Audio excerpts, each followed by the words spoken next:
Bonjour, donc je m'appelle Maude Bournay, j'ai 35 ans. Donc j'ai suivi un cursus de géographie à l'université Paul Valéry, un DUG de géographie, une licence géographie option environnement en Espagne en Erasmus, mais toujours rattachée à l'université Paul Valéry, puis une maîtrise après de géographie et après un DESS donc de gestion des catastrophes et des risques naturels. J'étais donc la première promotion et j'ai été diplômée en 2005.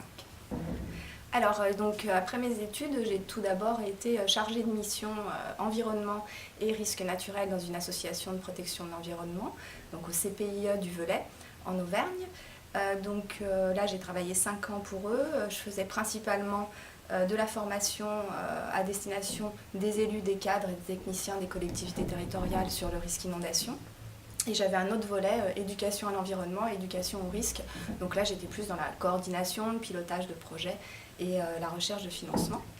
Oui, et donc par la suite, je me suis réorientée en professeur d'histoire-géographie. Donc je n'ai pas passé le concours, en fait, c'est mes diplômes qui me permettent d'enseigner. Et donc je suis professeure contractuelle depuis 2 ans en histoire-géographie.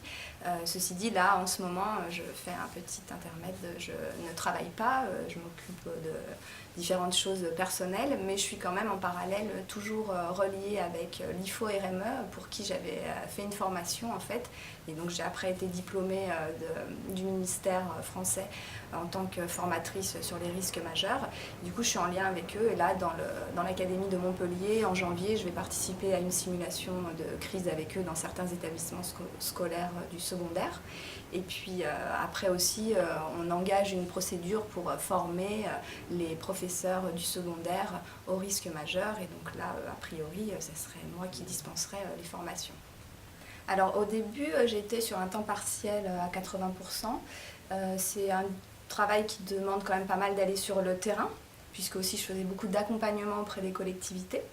Donc du coup, je dirais que après je suis passée à temps plein au bout de 2 ans. Sur un temps plein, je faisais quand même au moins un jour tous les 15 jours de terrain. Après, il y a quand même beaucoup de bureaux aussi, mais après, comme je faisais aussi de la formation, j'étais beaucoup en déplacement. Je formais donc les élus, techniciens et cadres sur tout le bassin versant de la Loire.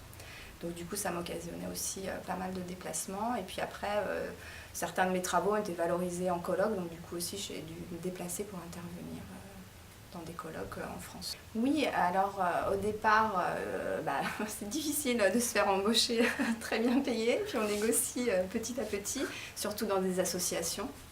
Et puis, donc au début, j'étais embauchée à 1 400 € net, et après en 2011, quand mon contrat s'est terminé, j'étais à 1 750 € net. Non, je pensais pas être professeure d'histoire-géographie. Non, j'avais pas pensé à ça, mais finalement, avec un bac+5, c'est quelque chose de possible. Alors concernant le master, d'être assidu, de lire les ouvrages conseillés, d'en profiter tant que vous êtes étudiant pour vous nourrir au maximum.